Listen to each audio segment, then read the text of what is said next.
The American dream has become a big dollar deal for most homeowners. Let's say $300,000 for the sake of simple math. At 6% commission, 3 and 3, would be $18,000. Correct. It's real money. Realtors have told me and will say, it's always been negotiable. Everybody knows that. Yeah, it hasn't. This week, one homeowner who went to court and forced a massive sea change in how we all pay for real estate. In rural Maine, remote landscapes are giving rise to what some call a national security threat. These grow houses have been linked to transnational Chinese gangs. A shadowy network of Chinese nationals are growing black market marijuana in a network of illegal operations. What does that indicate to you? That there's something larger going on. There's multiple people and it's $1 million business. El Salvador, once known as murder capital of the world, but after cracking down on crime, the new president had a new idea. The president called me up. He said, we are going to build Surf City. A beach that became a new part of an economic and image initiative.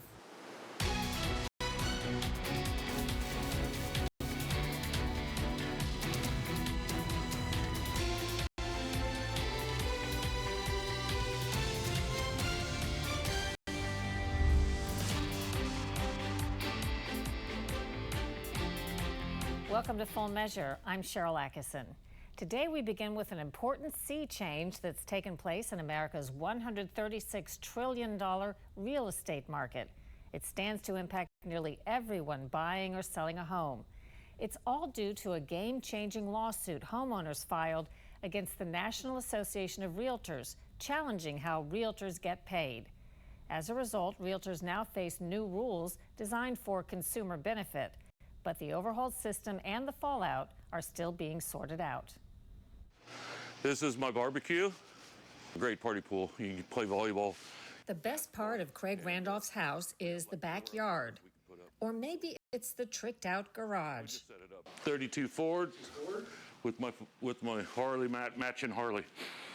Either way, he's hoping it attracts top dollar.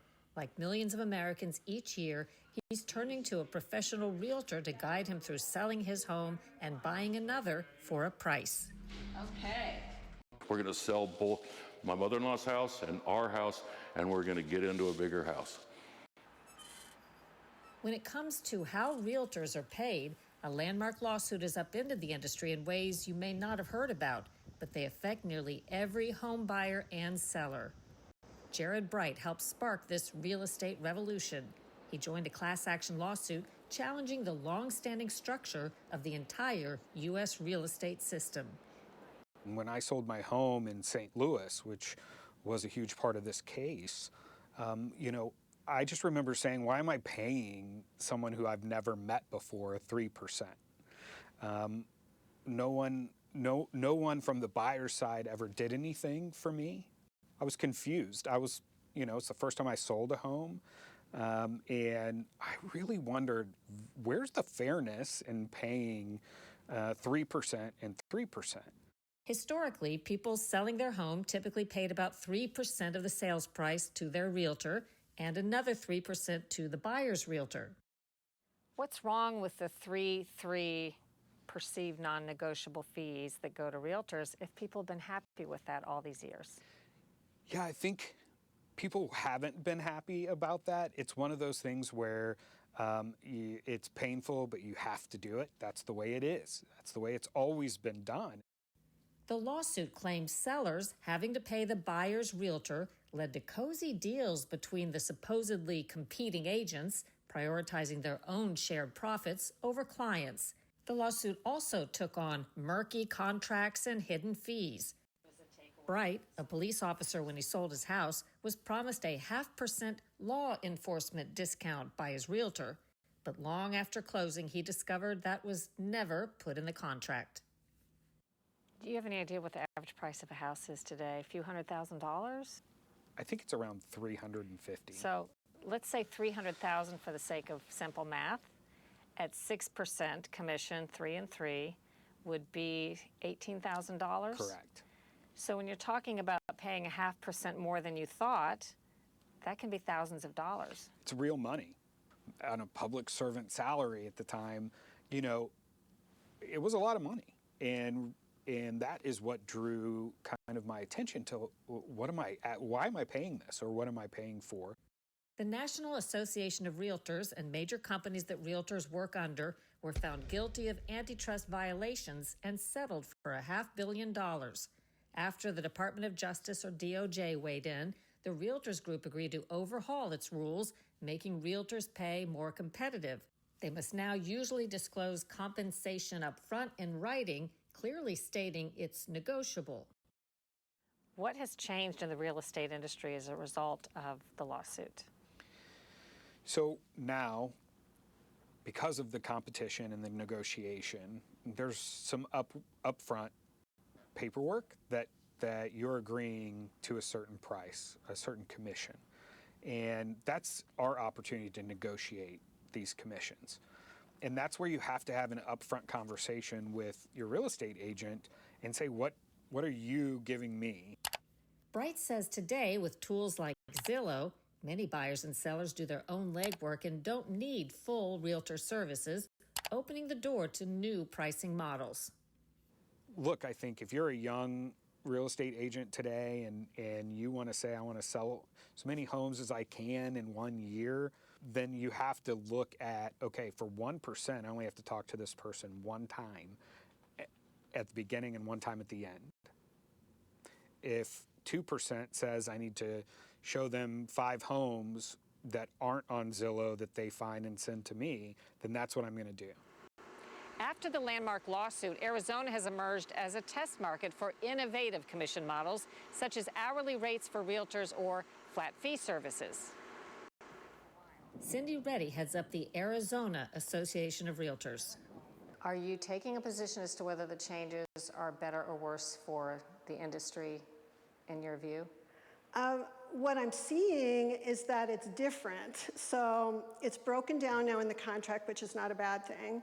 However, it is still confusing. It's confusing to the agents as well as confusing to the clients. And so the piece of the puzzle is for us all to just understand it's a change. I don't believe it's good or bad. I just believe that we are figuring out how to make it work for all our clients. Can you summarize what the lawsuit claimed was wrong with the business? I don't know if I can exactly summarize it, but what I'm going to tell you from my perspective is the DOJ just felt that we needed to be, everything needed to be above board, which it always has been, and they've said that, you know, the commissions were set and not negotiable, and I've been doing this for 23 years, and they've always been negotiable. Realtors have told me and will say, it's always been negotiable. Everybody knows that. Yeah. It hasn't. It's one of those things where it might have been kind of this sense of we're okay if we say, you know, it was always negotiable.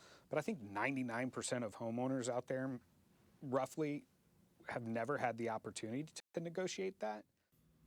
The National Association of Realtors declined our interview request, but according to one analysis, since the lawsuit settled late last year, average total realtor commissions have dropped from 5.64% to 4.96%, saving consumers nearly $3,000 on a typical home.